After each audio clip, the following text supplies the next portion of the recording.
Août 1944. La percée des Alliés en Normandie a brisé les défenses allemandes à travers toute la France. La troisième armée du général George Patton fonce vers l'Est à une vitesse qu'aucun stratège militaire n'aurait jugé possible, avançant de 30-40, parfois 50 miles par jour. Mais un problème imprévu surgit. Les armées dépassent leur ligne de ravitaillement. Chaque char Sherman consomme 5 gallons d'essence par mile. Chaque division d'infanterie a besoin de 650 tonnes de ravitaillement par jour, munitions rations, matériel médical, pièces de rechange. Le port de Cherbourg, encore en réparation après les destructions allemandes, ne peut traiter qu'une infime partie des besoins. Le prochain grand port, Anvers, ne sera pas opérationnel avant plusieurs mois. Cela signifie que chaque balle, chaque pansement, chaque boîte de conserve doit être transporté par camion depuis les plages de Normandie jusqu'aux lignes de front 350 miles plus loin, à travers des routes bombardées et sabotées par les Allemands en retraite. Au quartier général suprême, les officiers de logistique examinent des chiffres qui ne tiennent pas. Les chars de Patton sont littéralement à sec. La troisième armée avance si vite que les camions de ravitaillement n'arrivent plus à suivre. En une seule semaine, les unités avancées signalent qu'il ne leur reste que 3 jours de munitions. Certains bataillons de chars sont totalement immobilisés, non par l'ennemi, mais faute de carburant. La tension explose lorsque le colonel Frank Ross, chef du service des transports, fait son rapport au général Eisenhower le 21 août. Nous perdons 23% des approvisionnements avant qu'ils n'atteignent le front, déclare-t-il. Accident de camions, attaques aériennes allemandes, panne mécanique en plein convoi. Si Patton s'arrête, les Allemands se regrouperont. S'il continue sans ravitaillement, son armée s'effondrera. Eisenhower fixe la carte du regard. La fenêtre pour finir la guerre avant Noël se referme. Combien de temps pour réparer cela? Des semaines, peut-être des mois. Il faudrait repenser complètement le système de convoi, établir de véritables dépôts d'entretien. Nous n'avons pas de semaines, tranche Eisenhower. Son doigt suit la ligne rouge marquant la frontière allemande. La Wehrmacht recule maintenant. Laissez-leur le temps de se réorganiser et nous devrons franchir la ligne Siegfried en hiver. Il balaie la salle du regard. Je veux des solutions en quelques jours, messieurs, pas en quelques mois. La réunion se termine sans réponse. Ce même jour, à 90 miles du quartier général, le sergent technicien, Raymond Ray Kowalski, est assis dans la cabine de son camion, GMC Jimmy, observant les débris d'un autre convoi, 8 camions renversés, calciner leur cargaison, éparpillés le long de la route. Une attaque de mitraillage par la Luftwaffe les a pris en masse sur une voie étroite des cibles parfaites. Kowalski a 34 ans, ancien routier de Pittsburgh avant la guerre. Pas de diplôme universitaire, pas de formation d'officier, seulement 15 ans à transporter de l'acier à travers les montagnes de Pennsylvanie, par tous les temps, sur toutes les routes. L'armée l'a enrôlé en 1943, lui a donné 2 semaines d'instruction au volant, puis l'a envoyé en France. Maintenant, il regarde mourir de braves hommes parce que personne dans la hiérarchie ne comprend vraiment comment fonctionne un camion. Il allume une cigarette et se rappelle une phrase de son ancien répartiteur à Pittsburgh. Les convois, c'est pour le spectacle. Les profits sont dans l'espacement. Doctrine officielle du Red Ball Express, nom de code de cette opération d'urgence logistique. Les camions roulent ensemble en formation de 20 véhicules ou plus espacés de 60 yards à une vitesse maximale de 25 miles à l'heure. La sécurité par le nombre. Kowalski a conduit 6 convois au cours des 2 dernières semaines, et chacun a subi des pertes. Le problème ne vient pas seulement des attaques aériennes allemandes, aussi meurtrières soient-elles. Le vrai problème, c'est ce qui se passe avant l'attaque. 20 camions groupés sur une route rurale française forment une cible visible à 10 miles à la ronde. Lorsque le premier véhicule aperçoit un avion ennemi, tout le convoi s'arrête. Personne ne peut manœuvrer. Les camions de tête sont piégés par ceux de derrière. L'espacement censé assurer la sécurité crée au contraire une zone de tir parfaite. Mais Kowalski remarque autre chose. Le 23 août, son convoi est retardé 6 heures dans un dépôt. Certains camions sont chargés plus vite que d'autres. Quelques conducteurs impatients d'attendre partent seuls dès que leur cargaison est arrimée. Pas de coordination, pas d'organisation. Ces chauffeurs indépendants, arrivant tous sains et saufs au dépôt de ravitaillement de l'avant. Pas une seule perte. Le convoi officiel que Kowalski finit par rejoindre lui perd 3 camions sous l'attaque d'un chasseur allemand, FW 190. Il commence alors à observer le schéma. Les camions isolés voyageant seuls ou par paires espacées sur plusieurs heures, au lieu d'être regroupés dans des fenêtres de 30 minutes, sont presque impossibles à cibler efficacement pour l'aviation allemande. Même si la Luftwaffe repère un camion, cela ne vaut ni le carburant ni les munitions pour attaquer un seul véhicule. Mais un convoi, c'est une cible digne d'intérêt. Le calcul est simple. Un convoi de 20 camions équivaut à une seule cible, tandis que 20 camions espacés sur 4 heures de trajet représentent 20 missions de chasse distinctes. Les Allemands n'ont qu'un nombre limité d'appareils, de carburant et de pilotes. Kowalski fait ses calculs dans un carnet. Les convois perdent en moyenne 23% de leur cargaison, accidents, attaques, pannes, tandis que les quelques trajets indépendants qu'il a suivis enregistrent moins de 3% de pertes. Le 25 août, il apporte son carnet à son commandant de compagnie, le capitaine Dennis Hayes. « Mon capitaine, je crois savoir comment réduire nos pertes de ravitaillement de 90%. Hayes observe le chauffeur couvert de poussière, la combinaison tachée d'huile, et prononce la phrase qui résonnera dans la logistique militaire pendant les 80 années suivantes. « Kowalski, vous n'êtes qu'un fichu chauffeur.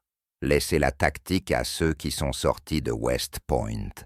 Le rejet officiel de l'armée arrive par écrit. » Le capitaine Hayes transmet la proposition de Kowalski avec une note. Un engagé suggère d'abandonner la doctrine du convoi, recommande rejet. La réponse du quartier général du bataillon est immédiate. Les procédures de convoi reposent sur une doctrine militaire éprouvée.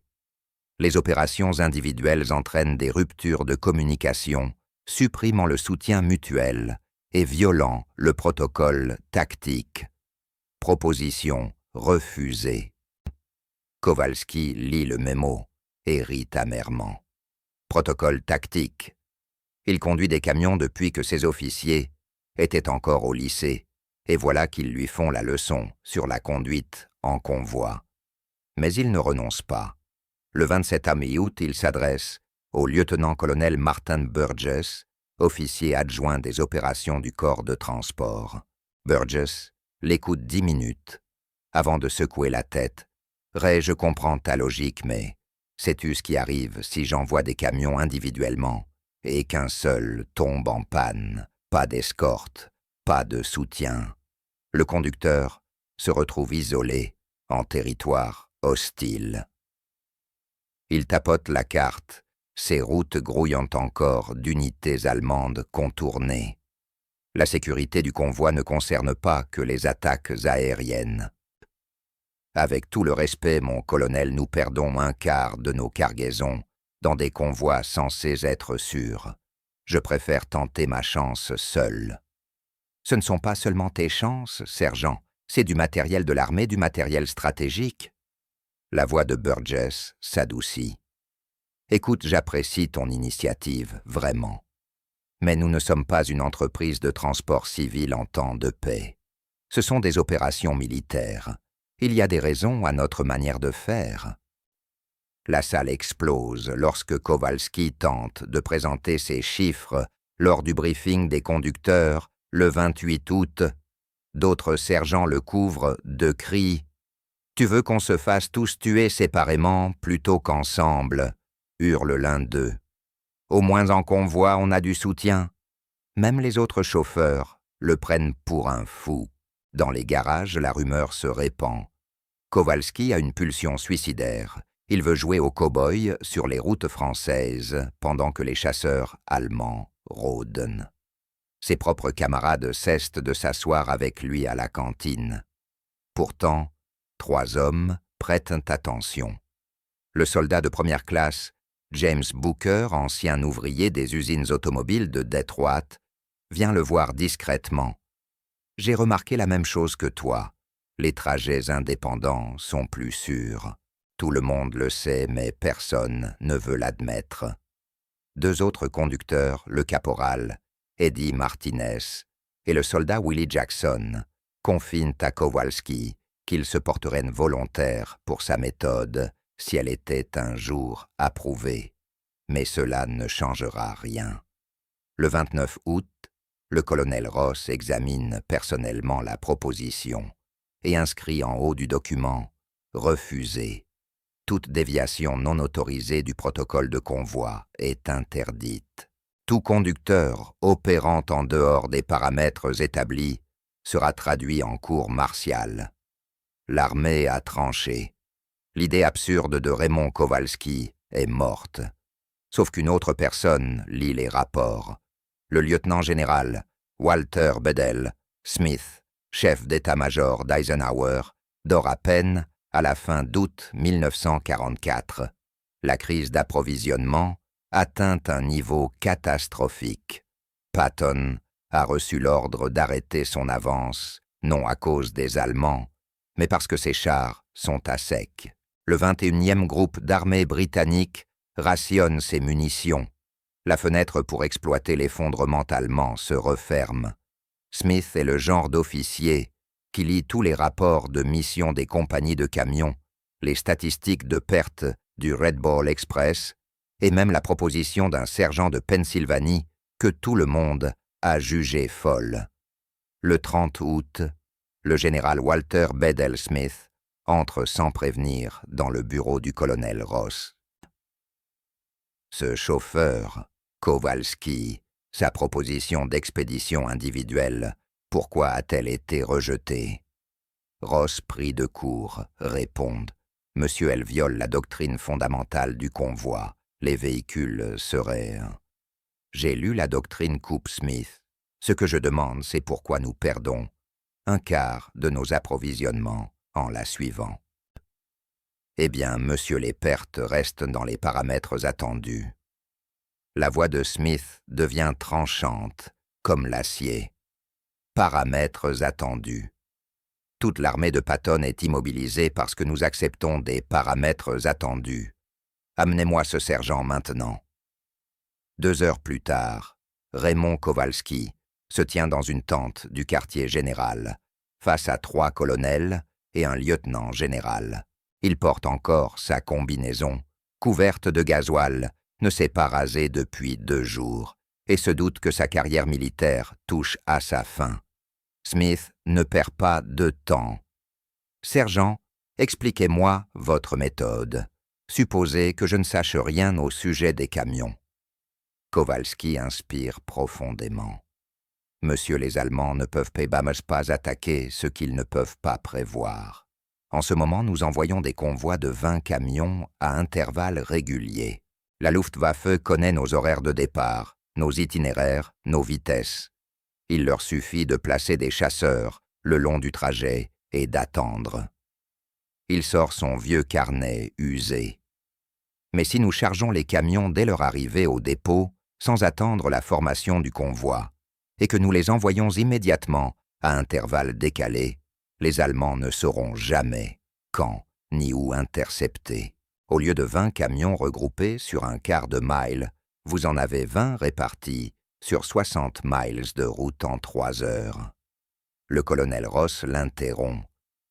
Et les pannes? Et les forces terrestres, ennemies?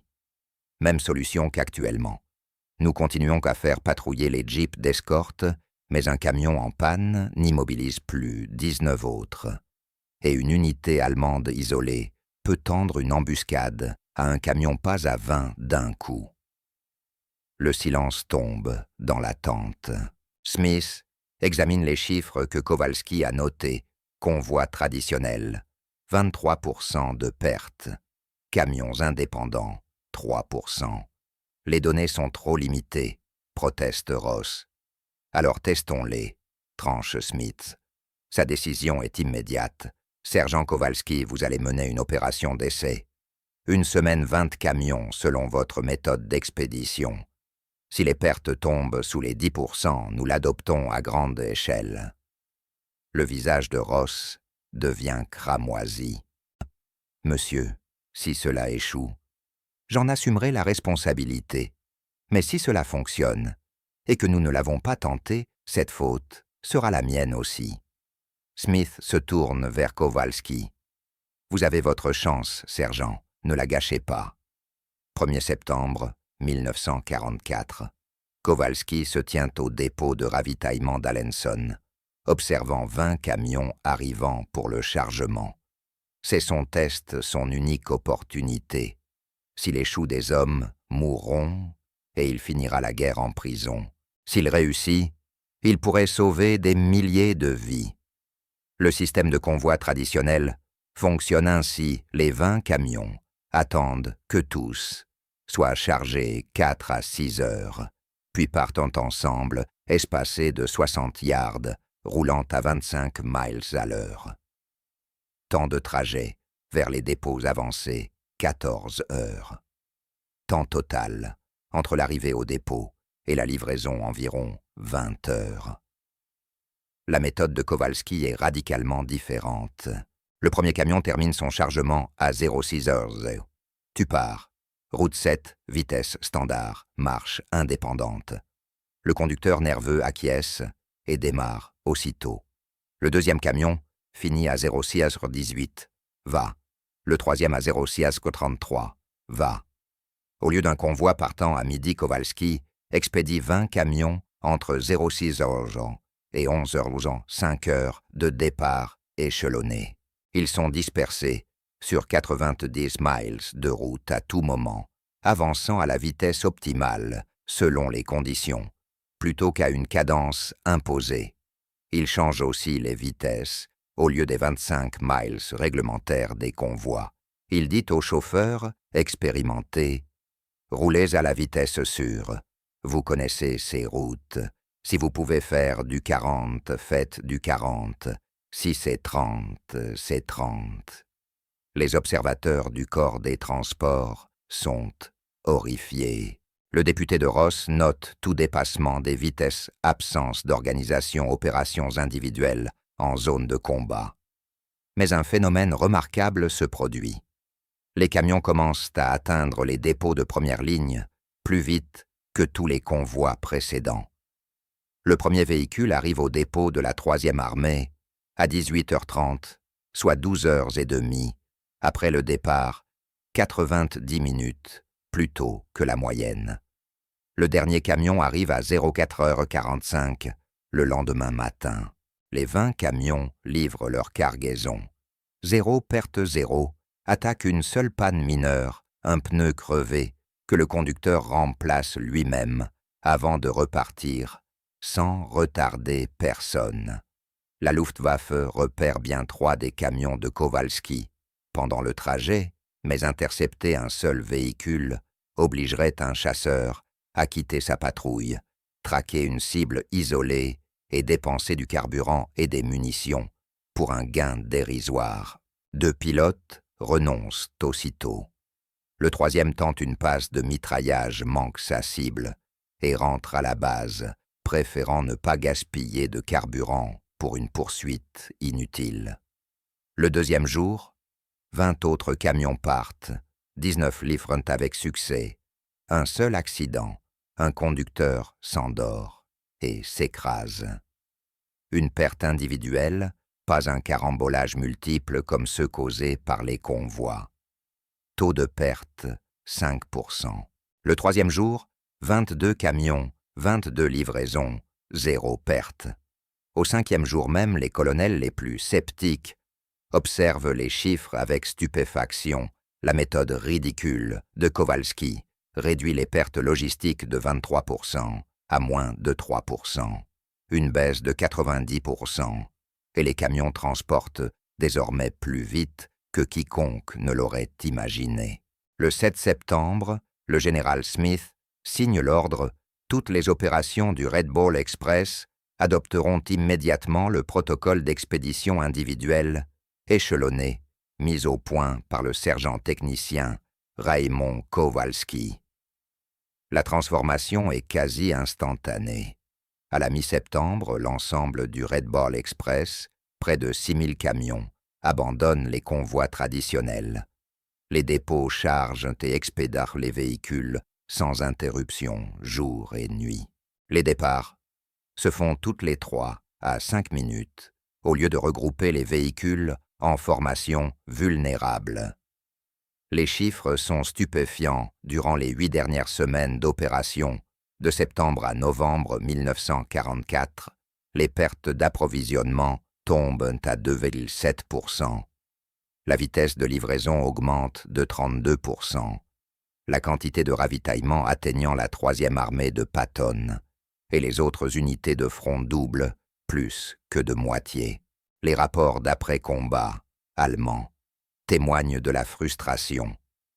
En octobre, un commandant d'escadrille de la Luftwaffe écrit « Les camions de ravitaillement alliés n'opèrent plus selon aucun schéma prévisible. L'interdiction de véhicules isolés est une utilisation inefficace de nos ressources aériennes limitées. Recommandons de concentrer les chasseurs sur le soutien tactique au sol plutôt que sur le harcèlement logistique. Les Américains viennent de rendre la chasse aux camions économiquement impossible pour une Luftwaffe déjà épuisée. Chaque chasseur envoyé contre un véhicule isolé est un avion de moins pour défendre le ciel contre les bombardiers alliés ou appuyer les troupes au sol. L'Allemagne ne peut plus se permettre un tel échange. Mais l'impact dépasse les statistiques. Le Red Ball Express, désormais fondé sur la méthode d'expédition échelonnée de Kowalski, livre 193 tonnes de ravitaillement en 82 jours d'opération, assez de munitions de carburant et d'équipement pour maintenir 6 armées alliées en marche à travers la France et jusque sur le sol allemand. La seule 3e armée de Patton reçoit assez d'essence pour rouler de Normandie jusqu'à la frontière du Reich. Les historiens débattront plus tard pour savoir si la victoire en Europe fut due à la logistique ou à la puissance de combat. La réponse est aux deux. Mais c'est la logistique qui a rendu le combat possible et la méthode de Kowalski qui l'a rendu durable. Le système s'étend bientôt au-delà du Red Ball Express. En novembre, les opérations de transport de tous les théâtres alliés adoptent le modèle échelonné. La 8e armée britannique en Italie le teste et obtient les mêmes résultats. Même les planificateurs logistiques du Pacifique commencent à l'étudier pour les opérations d'îles en île. Fin octobre, un officier d'état-major allemand capturé près d'Aachen est interrogé sur la logistique alliée. À la question sur les camions, il secoue la tête dépité. « On ne peut pas viser ce qu'on ne peut pas prévoir », dit-il par l'intermédiaire d'un traducteur. « Vos camions sont comme des fantômes maintenant partout et nulle part. Nous avons cessé d'essayer de les intercepter, gaspillage de carburant que nous n'avons plus. » Cette phrase parvient au service de renseignement, puis jusqu'au bureau d'Eisenhower. Le commandant suprême l'entoure d'un trait et écrit une note à Smith. La méthode de ce sergent force les Allemands a capitulé dans la bataille logistique. Recommande reconnaissance officielle. Le 18 novembre 1944, 2 jours après la fin officielle des opérations du Red Ball Express, le sergent technicien Raymond Kowalski reçoit la Bronze Star Medal pour service exceptionnel et méritoire dans le soutien aux opérations de combat. La citation mentionne expressément ces méthodes logistiques novatrices, ayant réduit de façon significative les pertes d'approvisionnement et accru l'efficacité opérationnelle. Raymond Kowalski rentre à Pittsburgh en 1946. Il reprend son métier de chauffeur, le même qu'avant la guerre. Pas de livres, pas de conférences, seulement une étoile de bronze rangée dans un tiroir et le souvenir de quelques semaines en France, où son idée folle avait fonctionné. Mais l'armée, elle ne l'oubliera jamais.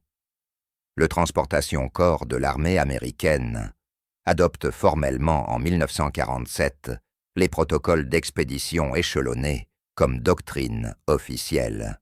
La méthode devient enseignement obligatoire à Fort Lee, en Virginie, l'école des transports, où chaque officier logistique apprend l'histoire du chauffeur de Pittsburgh, qui a réécrit la théorie du convoi pendant la guerre de Corée, le pont aérien de Berlin, le Vietnam, la tempête du désert, l'Irak et l'Afghanistan.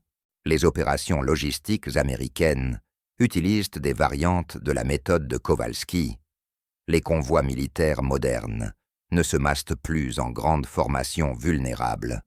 Au contraire, ils fonctionnent avec des horaires dispersés, des itinéraires variés et des schémas imprévisibles. Le principe a évolué avec la technologie. Les camions militaires d'aujourd'hui disposent de systèmes GPS de communication satellite et de réseaux de coordination chiffrés. Mais le concept central, rendre l'effort d'interdiction de l'ennemi économiquement inefficace en dispersant l'empreinte logistique, reste exactement ce que Kowalski a découvert dans un carnet en regardant les convois brûler. Le transport civil l'a aussi intégré. Les systèmes modernes de logistique, la livraison juste à temps, la planification échelonnée et les réseaux d'entrepôts répartis tracent tous une filiation intellectuelle jusqu'à cette même idée. Regrouper crée la vulnérabilité. Espacer crée la résilience. Des entreprises comme Amazon, FedEx et UPS expédient des véhicules en continu tout au long de la journée. Plutôt qu'en vagues programmées, c'est plus efficace, plus difficile à perturber et mieux scalable. Elles ignorent sans doute que la méthode qu'elles utilisent trouve son origine chez un chauffeur de camion de la Seconde Guerre mondiale, mais c'est bien le cas. En 2003, le US Army Transportation Museum à Fort Lee ouvre une exposition sur le Red Ball Express. Une section est consacrée à Raymond Kowalski, son carnet, celui où il a consigné les pertes des convois et fait ses calculs, repose dans une vitrine. À côté se trouve une photo de lui, appuyé contre son GMC, Jimmy, une cigarette à la main, exactement tel qu'il était, un conducteur issu de la classe ouvrière qui comprenait son métier mieux que les experts. La plaque indique « Parfois les meilleures innovations ne viennent pas des commandants ou des théoriciens, mais des gens qui accomplissent réellement le travail. » Kowalski meurt en 1983 à l'âge de 73 ans. Son nécrologie dans le Pittsburgh Post-Gazette mentionne sa bronze star, mais n'explique pas ce qu'il a fait pour la mériter, juste un chauffeur à la retraite, un vétéran, un homme discret qui a fait son devoir.